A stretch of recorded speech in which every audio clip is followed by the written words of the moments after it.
جنہوں نے زندگی کے مختلف شعبوں میں کارہائے نمایاں انجام دیا تھا۔ میں تمام ایوارڈ یافتگان کو اور ان کے اہل خانہ کو دل کی گہرائیوں سے مبارکباد پیش کرتا ہوں۔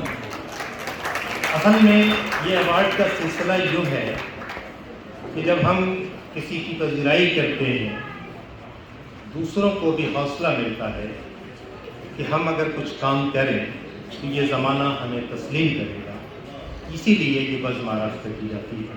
ورنہ جن لوگوں نے اپنی زندگی لگا دی ہے سماج کو بنانے میں، لوگوں کو بنانے میں، مستقبل سنوارنے میں، ان کو ان ایوارڈ سے بہت کچھ ملتا نہیں ہے۔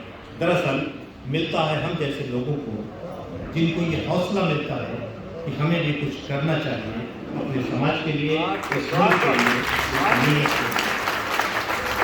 میں کسران جے پی سعید، دختران جے پی سعید، مداحان جے پی سعید، شاگردان جے پی سعید کو مبارکباد پیش کرتا ہوں کہ آپ ایسی بزم آراستہ کرتے ہیں جس سے سماج کو ایک حوصلہ مل سکے۔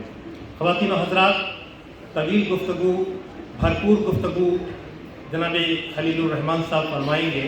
ان کے تعارف میں آپ نے سنا کہ وہ کیا ہیں اور کیسی گفتگو کرتے ہیں، اور ارتکاز افضل تو آپ کے اپنے ہیں۔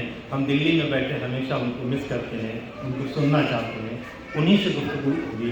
غزل کا سفر کے صرف 2-3 جملے میں اپنی جانب سے کہنا چاہتا ہوں۔